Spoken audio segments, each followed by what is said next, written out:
Welcome to another episode of This Happened Here. In this series, I bring you on my travels around the USA and anywhere else in the world where I find true stories that I would love to share with you. Today, I'll be bringing you 3 stories of things that have happened in and around Pensacola Bay, Florida. I found these stories very interesting, and I think you will too. These 3 stories are backed by some amazing footage, with sightings of both land and sea creatures and the architectural sites of Fort Pickens.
Fire in the hole.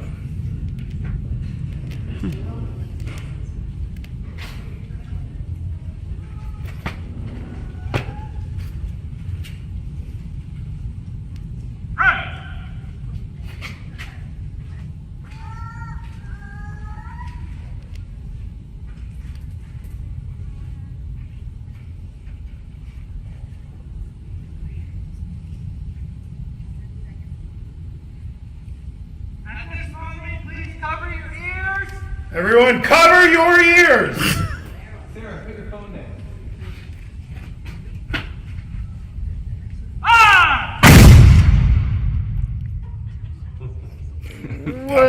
I did a big smile.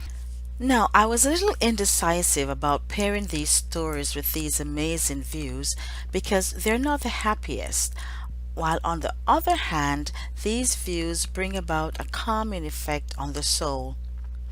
But on this channel, I promise to both take you on my travels and tell you of the amazing stories of things that have happened at whichever location I'm at.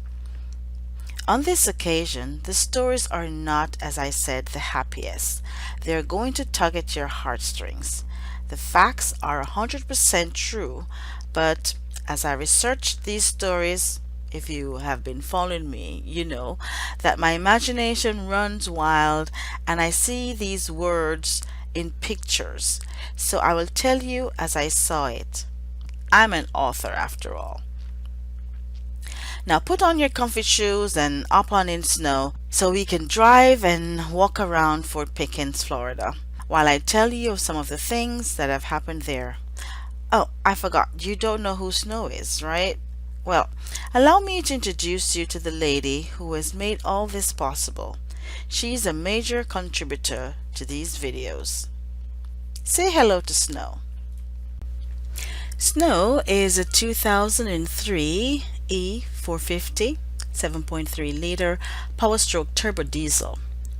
It's a dual rear axle with a 14,000 pound towing capacity. She is an amazing bus. Snow, snow, Snow, snow, snow.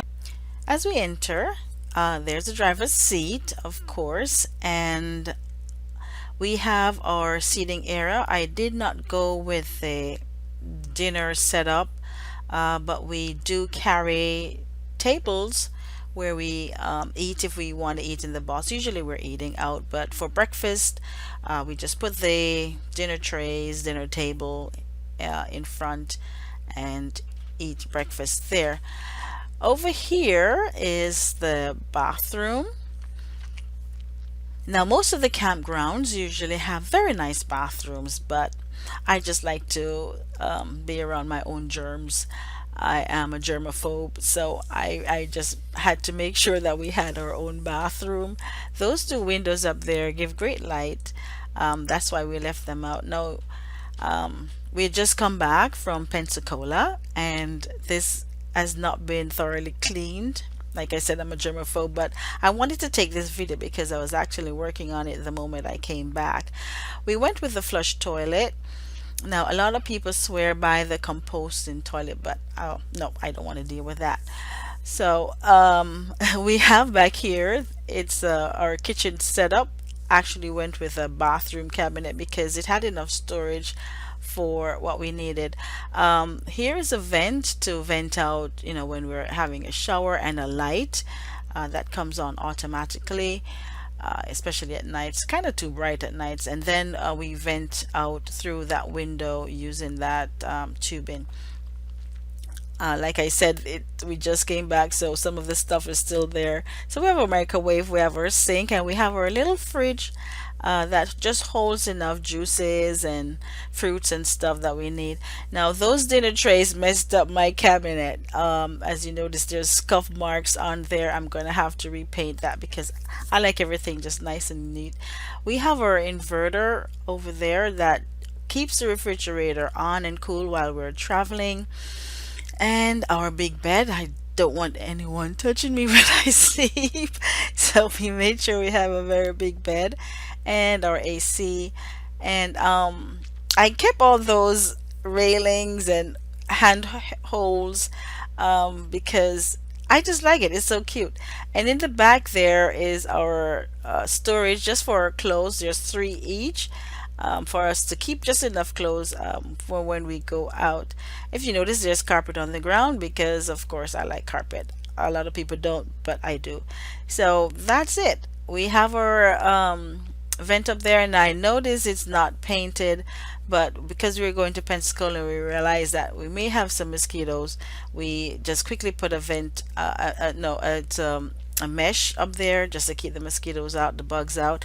There's a backup camera, and we're backing out. So that's it. That's Snow, my beautiful girl. We love her very much. She can climb a hill like no other vehicle. And we filled her from Tennessee and went all the way to Florida, and she brought us down there and halfway back on just a full tank. So she does very, very good on diesel, and we love her very much. So if you want to know more about Snow, just let me know in the comments, and we can go into details of all that we did, the plumbing, the electrical, and all the stuff that we did. So, but this is not that video. This is not a video about traveling in the bus or whatever. It's the stories that I find at the locations that we go to. But let me know if you want a detailed step by step of how this vehicle was made and the backstory and all the pictures and stuff, and we can do that for you. All right, back to the video. Now, at the end of this video, if you enjoyed any part of this episode, please give it a like. This lets both me and YouTube know that my efforts are not in vain, and also gives me a confidence boost, which makes me encouraged to do more videos. Also, if you like it, go ahead and share this video and subscribe and turn on all notifications so you don't miss any episodes. I'll be posting a video weekly. I am your host, LT Barteck. Now on to these stories. I gave the first story the title, The Bombardment of Santa Rosa Island.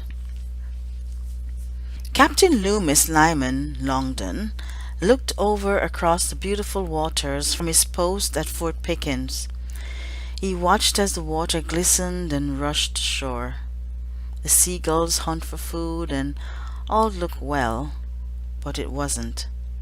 His eyes moved across the water, and he thought of his countrymen, those who chose to join the Confederate Army and go against preserving the United States as a constitutional union, and he could not hold back the sadness that weighed heavy on his heart.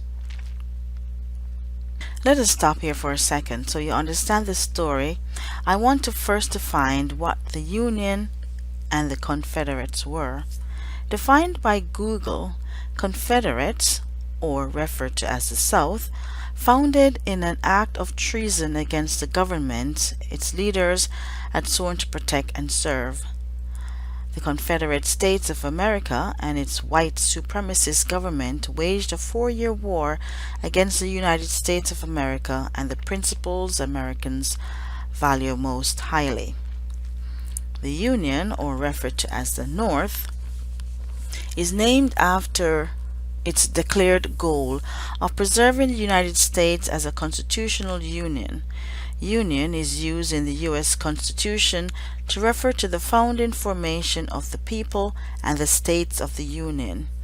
In the context of the Civil War, it has also been used as a synonym for the northern states loyal to the United States government. In this meaning, the Union consists of 23 states and 5 border states. Now back to the story. What was worse for Captain Loomis Lyman Longdon was his former classmate John Bordenave Villepigue, the man he had studied with at West Point, graduated with, and through conversation with him, had found out they had both been born in the same year, 1830. They were now fighting against each other and their fellow Americans. Loomis sighed and turned to sit on the wooden bench and leaned his back against a cool, hard brick wall. He glanced around at the soldiers in his unit. Fear etched across their freshly washed faces. They had never known war. War to them was something they had expected to be fought against a foreign enemy, but now they were fighting a civil war. Though Loomis felt fear, he knew that he was still in the best place to prevent harm from an attack. Stationed at Fort Pickens, which was named in honor of Brigadier General Andrew Pickens, was built by enslaved workers between 1829 and was completed in 1834. The fort was made with 21.5 million bricks. The walls of Fort Pickens were located on Santa Rosa Island and were built on 859 acres. The walls were built 40 feet high and 12 feet thick, and the fort's armament consisted of 252 guns of various types and calibers. Now, on the morning of November 22nd, 1861, he heard the first cannon in Fort Pickens' loud boom. It broke the peaceful silence of the crashing waves and the hunting seagulls. The first bombardment of Pensacola Bay had started, and his heart kicked up a faster beat. More cannons boomed as it blasted across the bay in his attempt to destroy the Confederates. Then the Confederate cannons inside Fort Mccleary and Barrancas, and more than a dozen earthen sand batteries returned cannons, blasting away at the fort. Though Captain Loomis Longdon hated this war, he still had to do his duty, having learned in the army about duty, honor, and loyalty. Added to that, he believed he was fighting for a good cause, and he needed to let every cannon count. Captain Longdon led his unit of Union soldiers in the bombardment. His men fought from the morning until sunset. They manned 4 10-inch Seacoast mortars located in the dry ditch of Fort Pickens' south wall. Each mortar was capable of firing a 98-pound shell about 2.5 miles away. Even though his location behind the walls of Fort Pickens protected them, Confederate fires showered over him and his men all through the day. At one point, a shell fell in their midst, but burst without injuring anyone.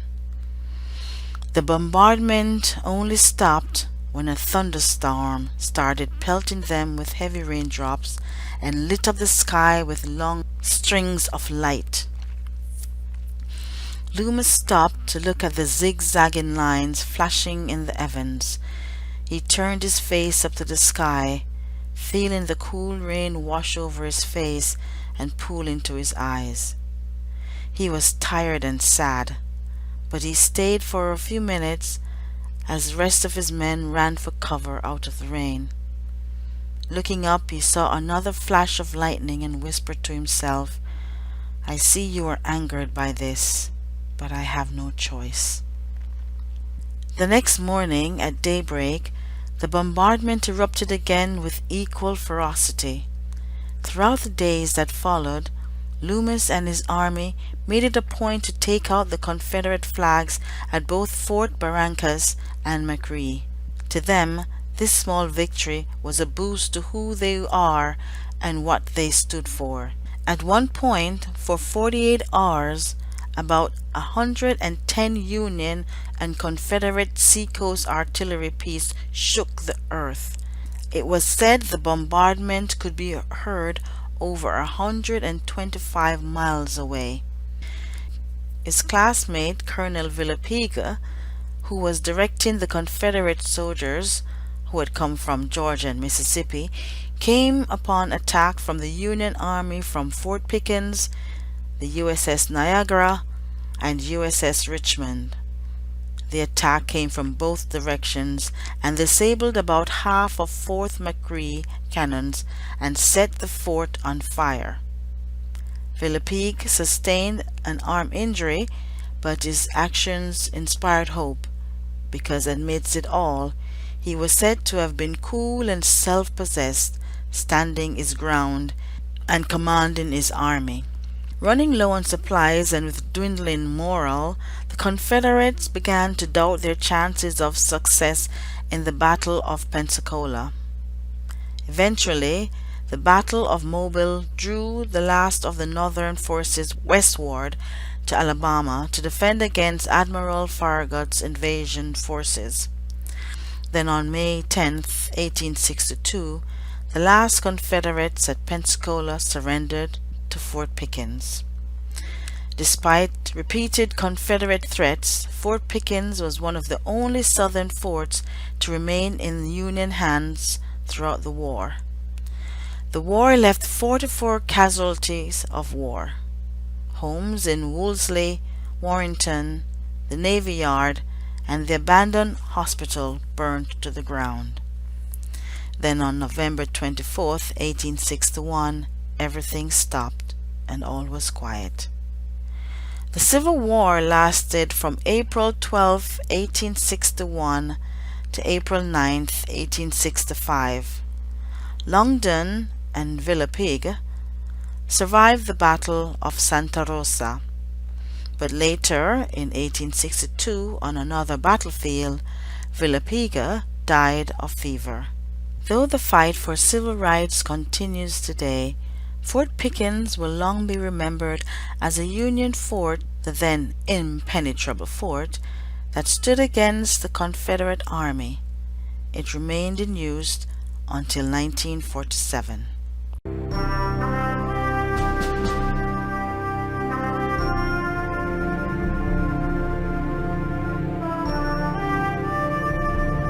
Second story is titled Peter Dyson. Peter was jolted out of his sleep. Massa had caught one of the runaway slaves. As he lay in bed, he could hear the angry shouts and beating of the slave outside his hut. Massa loves to beat them in front of each other, so he can show them all that he will not tolerate insolence or desertion. Peter looked over at his wife Henrietta. She too was awakened by the noise, but she laid still as if they could see if she moved an inch. She was a very cautious person. Ever since that beating she had gotten when they took her from her parents at 10 years old, and she had tried to run after them. But the master had allowed the marriage between Peter and Henrietta because this could mean that their offspring would be another slave, one that he could use on his plantation. Nonetheless, Peter was grateful to have Henrietta as his wife.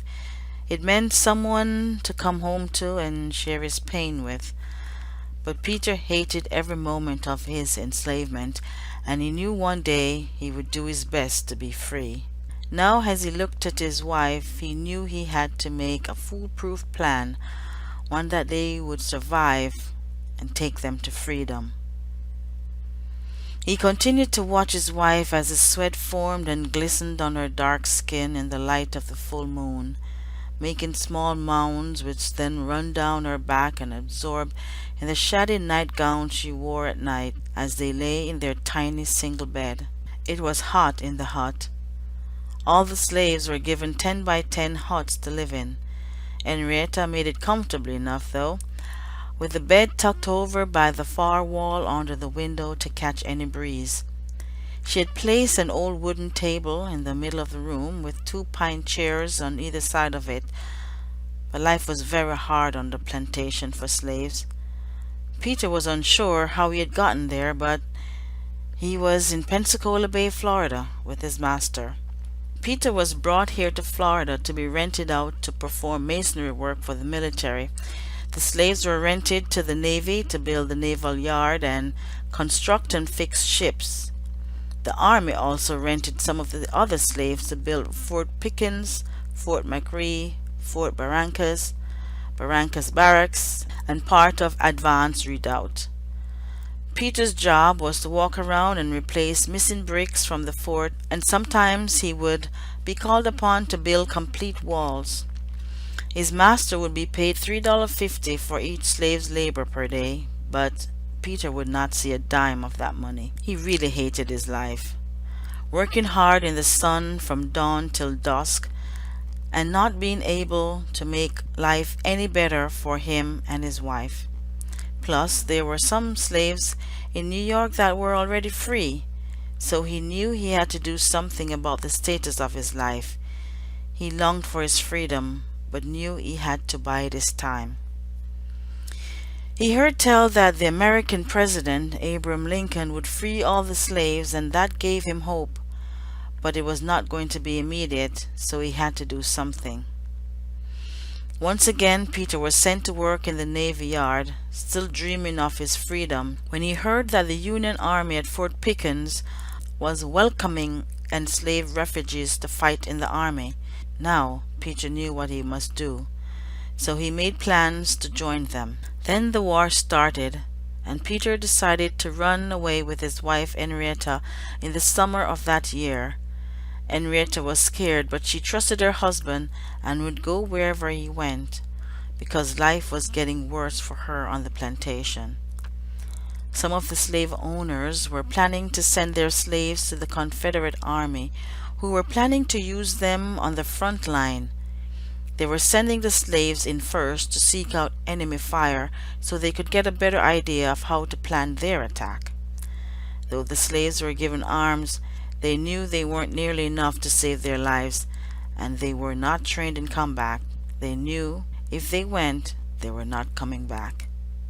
Peter knew if he was sent by his master, Henrietta would soon be a widow. With that, they planned to leave on a hot summer night when the moon was full to light the way. They waited until midnight and moved as stealthily as they could across the plantation. Peter had seen the usual route that the slaves took, but he had found a different route. Even though it was more dangerous, he had the tools and had practiced the skills to go through it. After crossing over the property line and through the dangerous route, the couple ran for what seemed like hours. Now miles from the plantation, they ran smack into some Confederates patrolling Pensacola Bay. Fearing that they were going to be shot on sight, they made their way back home. The second time, Peter and Henrietta planned a route that would take them away from the path of the Confederates. So once again they left in the dead of night, when the moon was only a quarter. With low light, it was easier for them to slip past the patrolling Confederates. They had been secretly making a skiff over the weeks following their first escape and had hidden it in the marsh at Pensacola Bay. The moment they reached the spot where they had hidden it, they jumped in and frantically rowed it across the bay. They finally reached the shore and ran to the Union Army and to safety. There they stayed until October of that year, when it was safe for them to go to New York and to freedom.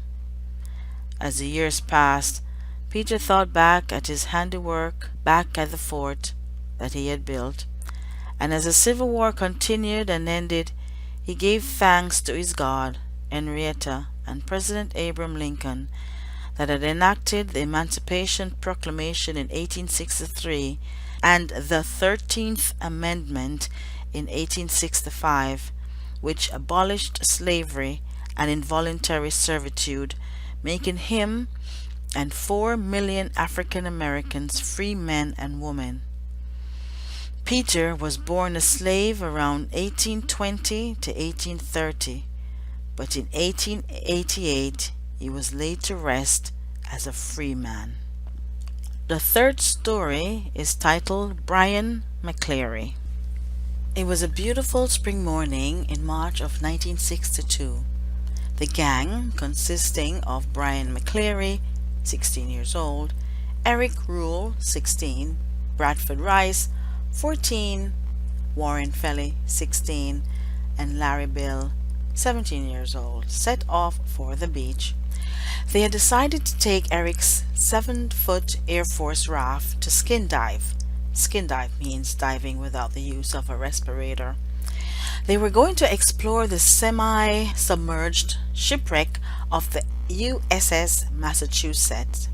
It was stuck on a sandbar about 2 miles from the shore. Eric's dilapidated Ford pulled into Brian's driveway and he hopped in. Eric had already picked up the rest of the guys and Brian greeted them with a "Hey ya guys." Then they set off for Pensacola Bay, and having reached, they set the raft in the water at Fort Pickens State Park. They changed into their suits and loaded all their equipment into the raft, which came with a drift anchor, pockets for provision, and oars. Then they carried it down to the beach. Soon they were on the water, paddling towards the USS Massachusetts. The wreck was about 2 miles offshore, and as they excitedly paddled towards it, Brian could feel the cool rush of wind on his face and tousling his hair, and he felt at peace. Little did Brian know that this was the last time he would ever see these guys again. They had only been out on the raft a short time, alternating the paddle so as not to make 2 guys doing all the work, when the sky suddenly went dark and a storm was heading in their direction as if on skates. The waters, which were calm almost a second before, became choppy, and with every swell it pulled the boat into the bay channel, pulling them further out to sea. They decided that this was not going to be a good day to skin dive, and so they turned the boat around.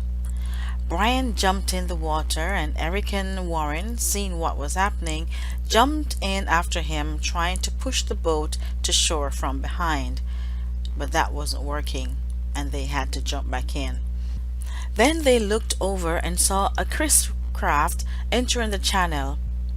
All the guys started jumping up and down, waving at it, but though the old lady on the boat waved back, they didn't come over to help. Then Brad quickly pulled off his red shirt and immediately tied it to the shark gun. He fired it at the boat, but the spear landed 50 feet short of the Chris craft. The guys looked on in distress as the passengers of the Chris craft ignored it and continued to shore. Brian tried to attach their raft to a buoy floating nearby by throwing the anchor at it like a lasso, but before the line had a chance to reach the buoy, the raft got caught in the undertow and was being dragged to the bottom of the buoy. They bailed just in time before the buoy came crashing down on the raft. They looked over and saw that the raft had come back to the surface a few feet from them, and they swam over to it and got back in. Brian looked up and saw a fog approaching. He saw what looked like a monster in the fog, but didn't believe his eyes. Icy rain began to wash over the boys and the sky got very dark. Suddenly, the sea became eerily calm. The waves stopped, and all became very still. Even the seagull's call became non-existent. Then they were engulfed in a thick fog. Through the fog, Brian heard Brad begin to whimper. "We're dead. We died in the storm. Oh God, why did it happen to me?" Then Eric, trying to calm Brad, told him, No, we're fine. Nothing to worry about. Calm down. We'll be back to land in a few hours." But Brian didn't believe that either, because fear like he had never known suddenly started creeping inside his chest. Then Larry told everyone, "Shh! I hear a boat or something." But as they stopped to listen, the air was suddenly filled with the smell of dead fish. Suddenly, Brian heard a splash about 40 feet from him, but he could only see about 25 feet in front of him due to the fog. The splash created a huge wave high enough to break over the raft, and before he could think of what next, there came the second splash. Brian turned to look, and what he saw made his heart beat so fast it felt as if it was about to break his rib cage, because what he saw was a 10-foot thing that looked like a telephone pole with a head on it. Then it bent its head, bent in half, and disappeared underwater. Then they heard a high-pitched whine, a sound that Brian would remember until the day he died. Brian looked around and saw that the guys were putting on their fins and abandoning the raft. They didn't want to stay on a raft heading out to sea and close to this monster. They were instead going to try to swim to shore. Brian too grabbed his fins and quickly pulled them on. But the moment he jumped in, he was covered with this yucky brown slime which was covering the surface of the water. Brian swam ahead of the guys and shouted back to them to stay together. "Keep behind me." He looked over and saw that Eric was beside him, while the rest of the guys were swimming behind them. Suddenly, Brian could hear splashing and hissing behind him, and although the fog was clearing, the rain had started to fall again. Then it got dark, and the waves started to get rough. Through the darkness and the noise of the wave, Brian heard Warren cry out, "Hey, help me! It's got Brad! It's got Brad! I've got to get out of here!" But before he could say anything else, there was a sharp cry, and he too went silent. Panicked, Brian screamed at the top of his lungs, crying out to the guys, "Brad! Warren! Hey! Where is everybody?" But only Larry and Eric came over, and they continued for shore. Then after a few minutes, with pain shooting through Brian's leg with every stroke he took, he realized Larry was now gone. "Hey, Eric, where is Larry?" Brian asked, but as Eric looked around, fear and exhaustion clouded his young face. He tiredly answered, "I don't know. He was just here."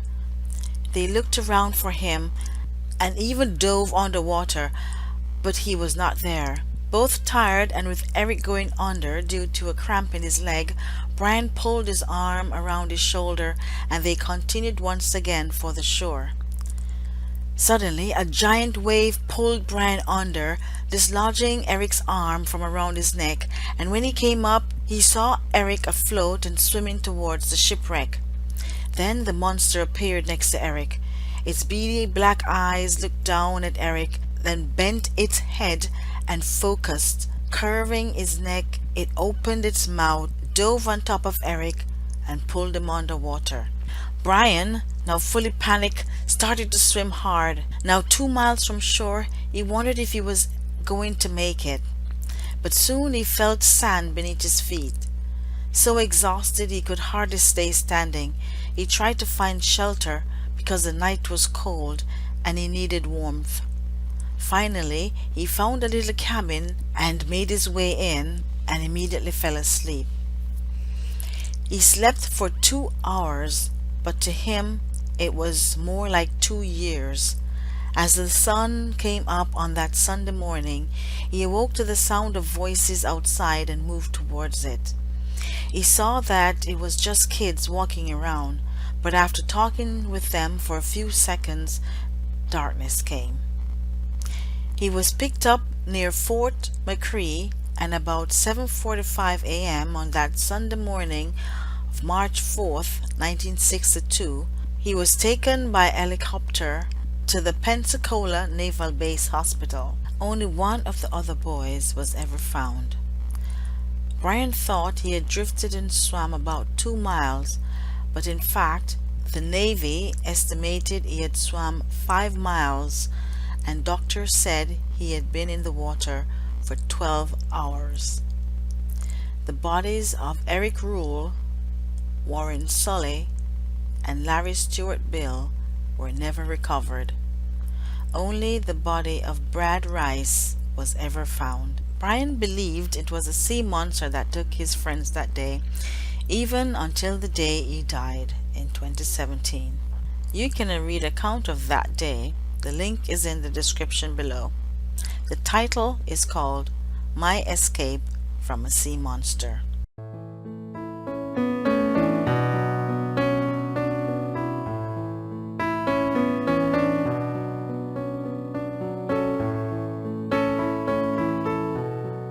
Now, to end on a happier note, I must tell you about the Bushwacker, which has become Pensacola's official drink. It is a booze-laced adult milkshake that is everywhere along the Pensacola coast.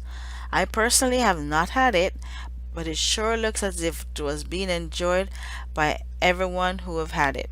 It was brought over to Pensacola from the Virgin Islands by Linda Taylor Murphy, and since then it has been the drink of choice. And among Pensacola's many claims, it is said that the bacon cheeseburger was first created there at the Jerry's Drive-In, but I cannot verify that. Before I go, I just want to say another wow. Thank you to all my new subscribers. I really appreciate you being here. I appreciate especially all those who have given me a like and have left comments. Thank you so much. Like I said in my past video, you are who I do this for, and I hope you really enjoy this story here. Thanks again from the bottom of my heart. I so appreciate it. Well, that's it for now. I told you they were not happy stories, but this was what happened at that location and what I found interesting. I hope the next location I go to has a happier story. Now, if you're still here, thank you so much for listening to my true stories of things that have happened in Pensacola, Florida, and more specifically, Fort Pickens.